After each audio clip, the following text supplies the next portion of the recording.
I don't know why this time felt different. Delilah had gone out with her friends before, and I never said much about it. I trusted her, or at least I thought I did. But when she mentioned this party, something in my gut twisted. I told her I didn't like the idea. I didn't like the people who would be there, and more than anything, I didn't like how eager she was to go despite knowing how I felt. She smiled at me, that same soft, dismissive smile she always used when she thought I was being too serious. She ran a hand through my hair and said, "Silas, it's just a party. You worry too much." Maybe I do. Maybe I always have. But that night, the worry didn't fade. I watched her get ready, slipping into a dress she hadn't worn in years, one that made her look like the version of herself from before we got married. She took extra time with her makeup, adjusted her earrings in the mirror, and when she turned to face me, she didn't look like my wife. She looked like someone else, someone who didn't belong to me anymore. "Don't wait up," she said as she grabbed her purse. I should have said something then. I should have asked why, but my throat tightened, and the words wouldn't come. So, I let her go, and the moment the door closed behind her, the silence in the house became unbearable. I tried distracting myself, turned on the TV, scrolled through my phone, thought about calling a friend, but who would I even call? Who would understand why my hands were shaking over something so insignificant? Except it wasn't insignificant. Hours passed. Midnight came and went. I checked my phone, hoping for a message, something to tell me she was thinking about me, that she cared. Nothing. At 2 a.m., I sent her a simple text, "Are you okay?" The message was delivered, but she didn't respond. I lay in bed, staring at the ceiling, wondering if I was just being paranoid. Maybe I was overthinking things. Maybe she really was just having fun. But why did it feel like something had shifted, like the air around me was heavier? When I finally fell asleep, it was restless, filled with uneasy dreams that I forgot the moment I woke up. And when I reached for her side of the bed, my fingers met only the cold sheets. Delilah still wasn't home. I sat up, heart pounding, checked my phone again. No new messages. Then, just as I was about to call her, I heard the front door creak open. I didn't move. I just listened. Soft footsteps, the rustling of fabric, a quiet sigh. I waited for her to come upstairs, for her to slide into bed beside me and whisper an apology for being out so late. But she didn't. Instead, I heard her in the bathroom. The sink running, the sound of her taking off her jewelry, placing each piece down carefully. Something inside me cracked. I got out of bed and walked to the door, stood there, my hand hovering over the doorknob, hesitating. I didn't know what I was afraid of. Maybe I already knew, and I wasn't ready to face it. The moment my fingers touched the doorknob, I froze. A part of me wanted to swing it open, to face her, to demand answers for the weight in my chest that I couldn't shake. But another part, maybe the smarter part, kept me still. I listened instead. The water ran in the bathroom sink longer than usual, then silence, then the soft rustle of fabric, the sound of a zipper, followed by another long pause.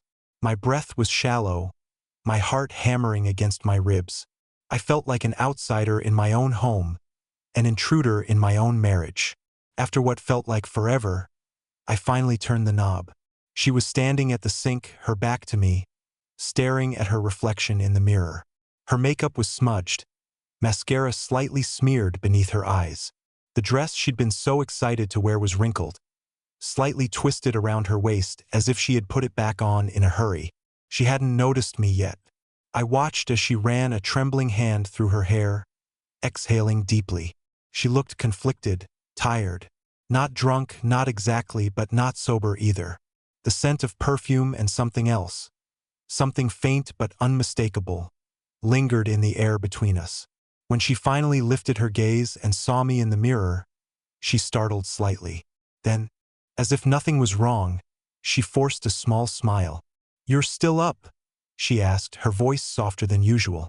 I leaned against the door frame, arms crossed. "I couldn't sleep."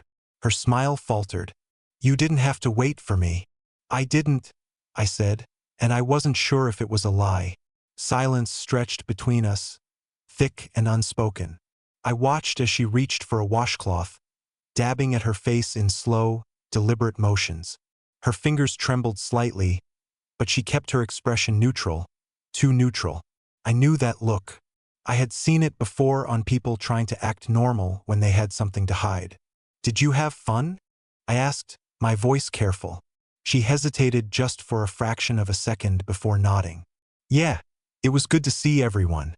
I said nothing. She continued, filling the quiet. "Daphne was there. You remember her, right? And Nolan. He told the funniest story about—" "Where were you?" I interrupted. This time, her hesitation was longer. "What do you mean?" I clenched my jaw. "You were gone a long time, Delilah. You didn't answer my text. It's 3 in the morning."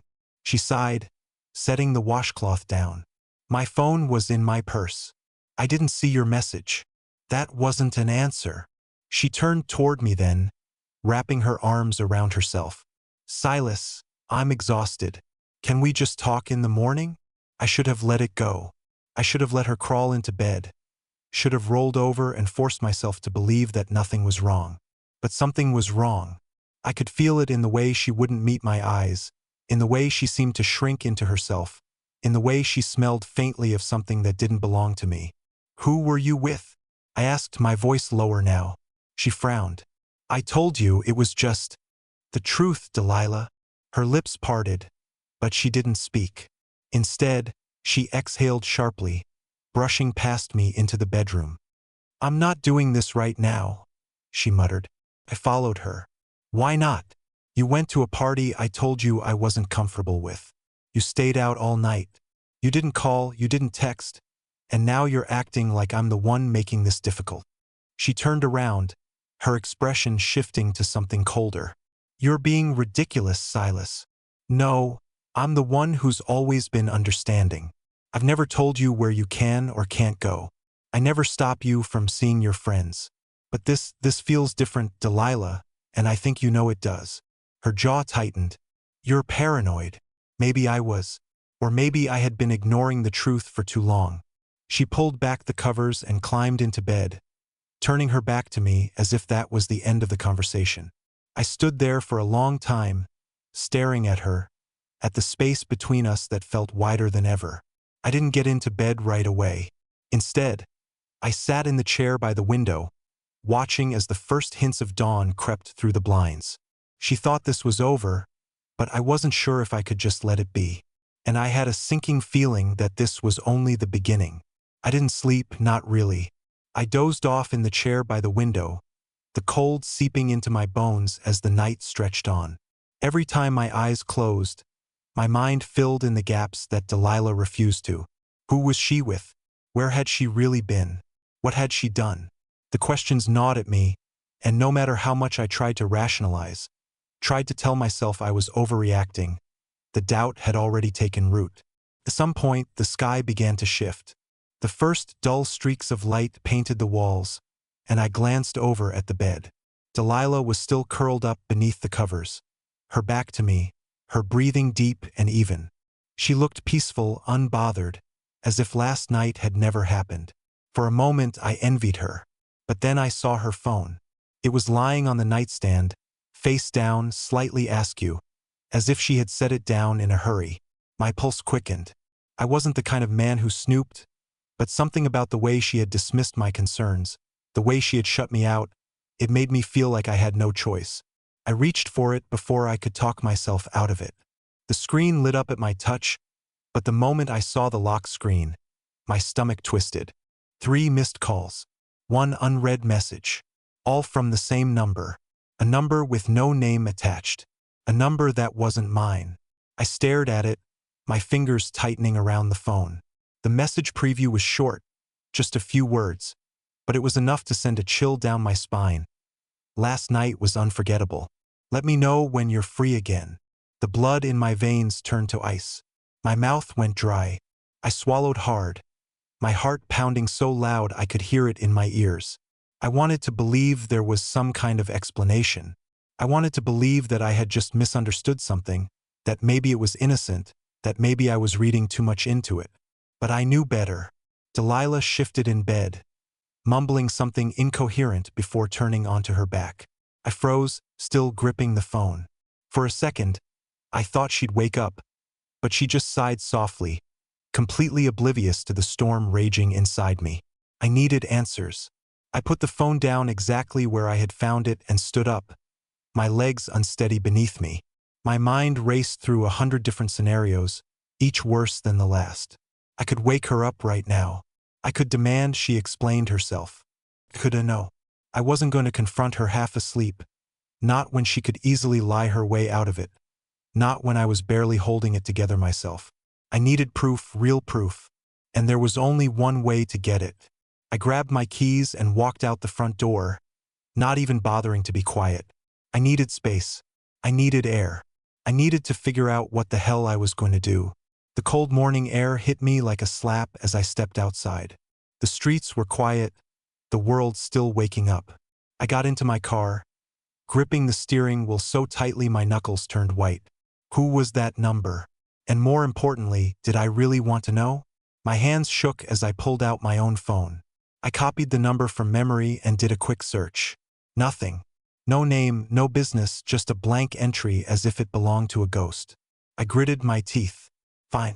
If the internet wouldn't tell me, then maybe someone else would.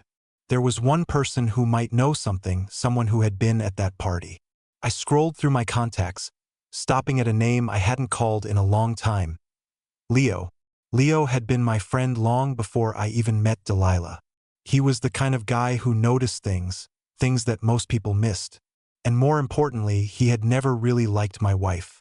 I hesitated for only a moment before hitting call. It rang twice before he picked up, his voice groggy. Silas? Man, do you know what time it is? I ignored that. Were you at the party last night? There was a pause, then more alert. Yeah. Why? My throat was dry. I could barely get the words out. Did you see Delilah? Another pause, this one longer. Then his voice dropped. Silas, I think we should meet in person. That was all I needed to hear. I gripped the steering wheel so tight my fingers ached. But I didn't ease up. My stomach was in knots, my pulse a hammer against my ribs. Leo's voice still echoed in my head. Low, cautious. The kind of tone you use when you know something but aren't sure how to say it. I didn't waste time. I drove straight to his place, barely remembering the route as my thoughts spiraled. The whole drive, I kept replaying last night, looking for something, anything I might have missed. Had Delilah been pulling away for longer than I realized? Were there signs I had ignored? By the time I pulled up to Leo's apartment complex, my hands were slick with sweat. I barely put the car in park before I was out, taking the steps 2 at a time. When I knocked, it wasn't just a knock. It was a demand. Leo opened the door in sweatpants and a t-shirt, his expression tense. He looked like a guy who had just woken up to bad news and realized it wasn't going away. Come in, he said. I did. The moment the door shut, I turned to him. Tell me. Leo ran a hand through his messy hair, exhaling slowly. Look, man, I don't want to be the guy that. Just say it. He hesitated, then nodded. Fine. He walked into the kitchen, grabbed a bottle of water but didn't drink it, just held it, turning it over in his hands. I saw Delilah at the party. I felt something heavy settle in my chest. And she wasn't alone.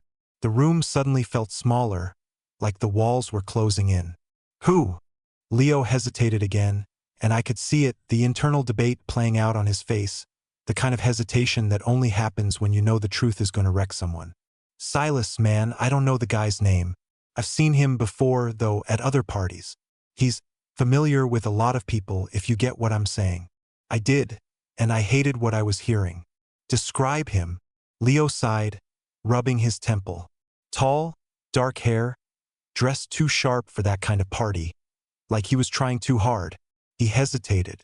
And she was close to him, Silas, not just talking to an old friend close. More like laughing too hard at his jokes, touching his arm every few minutes close. I felt sick. I knew what he was implying. I knew exactly what that kind of body language meant. Did you see them leave together? I asked, my voice strained. Leo swallowed hard. I don't know, man. One minute they were there, the next I didn't see them anymore. I stepped back, running both hands over my face. The room was too bright, too stifling, too much. This wasn't just a suspicion anymore. This wasn't paranoia. This was real. Leo watched me carefully. "You okay?" I let out a hollow laugh. "No, not even close." He nodded like he expected that. "Listen, Silas, I didn't want to be the one to tell you this. I was hoping—" He stopped himself, shaking his head. "I don't know. Maybe I was hoping I was wrong." "So was I," I muttered. The worst part was that I had been right all along. The gut feeling, the unease, the way she had looked at me before she left. All of it had been screaming at me, and now I couldn't ignore it. I clenched my fists, trying to steady my breathing. "I need to talk to her." Leo studied me for a long moment. "What are you going to say?" I didn't have an answer because I didn't know. I drove back home with my mind racing, the car feeling smaller, the air thicker. I gripped the wheel so hard that my knuckles turned white. I had come to Leo for answers, but all I got were more questions, more suspicions, more of the kind of truth that didn't come with a neat explanation. And now I had to face Delilah. When I pulled into the driveway, the house looked exactly the same as it had when I left. Quiet, unassuming, like nothing inside had changed, like my entire world hadn't tilted on its axis. I sat in the car for a long time, just staring at the front door, gathering the courage I wasn't sure I had. Then I got out. I stepped inside and immediately, I felt the weight of the silence, the kind that wasn't normal, the kind that came when someone was waiting. And there she was. Delilah stood in the kitchen, a cup of coffee in her hands, her hair slightly damp from a shower. She looked up when she heard me, her expression unreadable. For a moment, neither of us spoke. We just stood there, the air between us heavy with everything that wasn't being said. "You left early," she finally said, her voice neutral. "So did you?" I shot back, watching her carefully. Her fingers tightened slightly around the mug, but she didn't flinch. "I was tired." I laughed, not because it was funny, but because it was insulting. "Tired?" I echoed, shaking my head. "That's what we're going with." She frowned. "What are you talking about?" I stepped closer, my jaw tight. "I know, Delilah." For the first time since I walked in, I saw something flash in her eyes. Fear? Guilt? Maybe both. Maybe neither. "I don't know what you think you know," she said, voice quieter now. I let out a breath, forcing myself to stay calm. "I know about the guy. The one you were with at the party. The one you left with." She stiffened, and there it was. Confirmation. Because she didn't deny it. She didn't even try. For a moment, the room felt too small. My chest felt too tight. It was like watching a slow-motion car crash. Except I was the one in the driver's seat, realizing too late that I had no way to stop it. "Say something," I told her. She swallowed, setting the mug down carefully, like she was afraid to break it. Then she sighed, and that was the worst part. The way she looked at me like she had already decided something long before this moment. "Silas?" She ran a hand through her hair, exhaling slowly. "I didn't mean for you to find out like this." I blinked. My pulse roared in my ears. "Like this? That's what you're worried about." My voice was barely above a whisper. "That I found out the wrong way?" She closed her eyes for a second, like she was gathering her thoughts, but I didn't need her to say anything else. I already knew. "I wasn't trying to hurt you," she said. I laughed, a hollow, bitter sound. "You weren't trying to hurt me?" I repeated. "You think that makes it better?" She looked away. That was the moment I knew that whatever this was, whatever we were, was already broken. I waited for her to say something, anything, to tell me it wasn't what it looked like, to say it was a mistake, to fight for us. But she didn't. She just stood there. And that silence was louder than any confession could have been. I stood there, waiting for something, anything that would make this moment less unbearable. Some kind of explanation, a desperate plea, maybe even an apology. But Delilah just pressed her lips together. Staring at the counter like the wood grain was suddenly the most fascinating thing in the world. "Nothing," I finally said, my voice flat, She hesitated just a fraction of a second too long. I don't know what you want me to say. I let out a sharp breath, shaking my head. That's a lie. Her gaze snapped up. Excuse me? You heard me. I folded my arms, feeling something inside me start to harden. You do know what to say. You're just trying to pick the version that makes you look less guilty. Her fingers twitched against the counter. Silas, this isn't black and white. I let out a humorless laugh. No, because from where I'm standing, it looks pretty damn simple. She sighed, rubbing her temples like I was the one exhausting her. I didn't go to that party planning for anything to happen. The words made my stomach twist. I stared at her. So you're admitting it. She inhaled sharply but didn't backtrack, didn't deny it. She just shrugged. I took a step forward. Say it. She frowned. Silas. No. Say it. Say what you did. She swallowed, her throat bobbing. Then finally, she looked at me, really looked at me, and I saw something shift in her expression. Resignation. I was with someone last night. I felt something inside me splinter. I had known. And yet hearing her say it still knocked the air from my lungs. I clenched my jaw so hard it ached. Who? Does it matter? My fingers curled into fists. It matters to me. She exhaled through her nose, tapping her nails against the counter. A nervous tick. His name is Callum. I searched my brain for the name, but it meant nothing to me. Some faceless stranger. Some guy who had been in my house without ever stepping foot inside. I nodded slowly. And how long? She winced like she wanted to lie but knew it would be useless. A few months. A sharp, bitter laugh escaped me. So, not just a mistake then. She cut herself off, swallowed. No. Silence. It stretched between us, thick and suffocating, wrapping around my ribs like a vice. I turned away, gripping the back of a chair just to ground myself. I stared at the kitchen wall, breathing slow and deep, trying to keep control, trying to keep from saying something that would tear through the last thread of civility holding this conversation together. I wanted to tell you, she murmured. I scoffed. That's rich. She took a hesitant step forward. I mean it.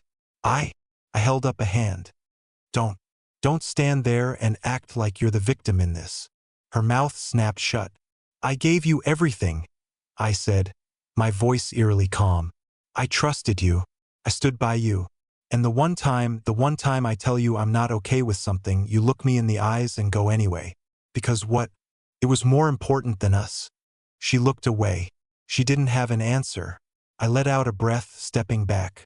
I had spent years believing that Delilah and I were solid, that whatever storms came our way, we'd get through them, that the foundation we built was strong enough.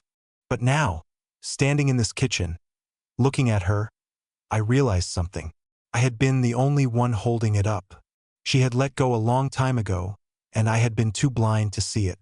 I thought that when betrayal hit, it would be like a wrecking ball. One clean, devastating strike that left nothing standing. But that's not how it happened. It wasn't a sudden, catastrophic moment. It was slower, more insidious, like standing in a house you built with your own hands only to hear the quiet groan of the foundation buckling beneath your feet. You don't fall immediately. You don't even realize you're falling at first. You just stand there, frozen, watching as the walls tilt, as the floors crack beneath you, until suddenly, there's nothing left to hold you up. That was what this felt like. Delilah hadn't just hurt me. She had erased me. The version of me that trusted her, the version of me that believed in us, the version of me that fought for us. And she had done it so effortlessly. I let go of the chair I had been gripping, my fingers stiff from how tightly I had clenched it. My body was tense, my pulse too loud in my ears. The air in the room was thick, stagnant. Delilah still hadn't moved. She was watching me like she wasn't sure if I was going to break something or break myself. And maybe she was right to be unsure. Do you love him?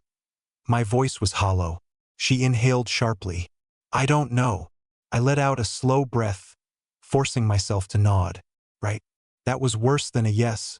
Worse than if she had looked me in the eye and told me she had fallen for someone else. Because I don't know meant she didn't care enough to decide. It meant she was already gone, mentally and emotionally. I had just been too stupid to realize it. I turned away, pressing my palms into the counter, trying to steady myself, trying to breathe. My heart was pounding, my chest tight with something I couldn't name. For a moment, neither of us spoke. Then, I didn't want it to happen like this. I laughed, a bitter, humorless sound. You keep saying that, like that makes it better. She exhaled slowly, her hands gripping the edge of the sink. I didn't want to hurt you, Silas. I turned back to face her, and something inside me snapped. You didn't want to hurt me? I repeated, my voice sharper now. You didn't want to hurt me, but you spent months sneaking around, lying to my face, walking into this house every night pretending like we were still us? And now, when there's nowhere left to hide, you have the audacity to act like you still care. Her face twisted. I do care. No, I said, shaking my head. You don't. She blinked. Silas, you care about how you look in this. You care about not being the bad guy. But if you actually cared about me, this wouldn't have happened in the first place. She opened her mouth, then closed it. I watched as she struggled to form the words, as she tried to find something, anything, that would make this easier for her. But there was nothing because there was no easy way out of this. I rubbed a hand over my face, exhaustion creeping in. Why did you stay? Her brows pulled together. What? I gestured between us. If you didn't want me, if you didn't love me anymore, if you wanted him, why did you stay? She swallowed, looking down at her hands. And for the first time since this conversation started, I saw it. The shame. I don't know. Another lie. Or maybe not. Maybe she was just too much of a coward to admit the truth. I let out a slow breath. I think you do. Her eyes flickered to mine. You stayed, I continued, voice quieter now, because you liked the comfort of me. Because you liked having someone at home while you went out and played house with someone else. She flinched. Good. I straightened, my jaw tightening. Did he even know about me? Her silence was my answer. Of course. Of course, she hadn't told him because that was the kind of person Delilah had become. Someone who wanted it all. Someone who wanted to be worshipped in two different places by two different people. But I wasn't going to be that person for her anymore. I exhaled sharply, stepping back. I want you out. Her head snapped up. Silas, no. I held up a hand, my chest burning. You don't get to argue this. You don't get to sit here and act like there's something left to salvage. I want you out. She inhaled sharply, looking like she wanted to plead, like she wanted to reach for me, to ask for some kind of forgiveness. But I saw the hesitation in her posture, the guilt, the uncertainty. She didn't want me. She just didn't want to be the one to leave. That made my decision easier. I turned on my heel and walked out of the kitchen, out of the house, out of the wreckage of what we used to be. I didn't look back because there was nothing left worth looking at. I didn't stop walking. Not when I stepped outside. Not when I reached my car. Not even when I got in and gripped the steering wheel so tight my knuckles turned white. I just breathed. For the first time in months, maybe even years, I wasn't drowning in the weight of uncertainty. The truth had been ugly, yes. It had burned through me like wildfire, scorching every piece of the life I thought I had. But now there was only clarity. I had spent so long fighting for something that had already been lost, holding on to a woman who had let go of me long ago. I had begged, pleaded, convinced myself that if I just loved her harder, she would remember what we had. But love doesn't work like that. It's not a prison sentence. It's not a contract. It's not something you hold someone hostage in, hoping that if you keep them long enough, they'll remember why they stayed in the first place. Delilah had made her choice, and now I was making mine. I put the car in drive and pulled away from the house. Not our house anymore. Just a house. Just a place where a version of myself once lived. I drove for miles without a destination, just watching the road stretch endlessly ahead of me, the sun rising in the distance. The weight in my chest didn't disappear immediately, but it was lighter. The world didn't feel as small anymore. I stopped at a diner just outside of town, an old place I used to go to years ago, back before life got complicated. The bell above the door jingled as I stepped inside, and for the first time in days, I wasn't thinking about her. I ordered a coffee and sat by the window, staring out at the world as people moved around me, living. That's when I realized I was free. Not broken, not ruined, not some pathetic, abandoned man. Free. And that was something Delilah would never have. She had spent months lying, sneaking, pretending. She had built a life on deception, trying to hold on to something real while indulging in something fake. But me? I had walked away with my dignity intact. I pulled out my phone, scrolling through my contacts. My thumb hovered over a familiar name. Leo. I owed him a drink. Maybe more than that. Maybe I owed him a little honesty, a little appreciation for being the one person who saw the truth before I did. And maybe, just maybe, I owed myself a new beginning. So I pressed call. And as the phone rang, I let myself smile, because for the first time in a long time, I wasn't looking back.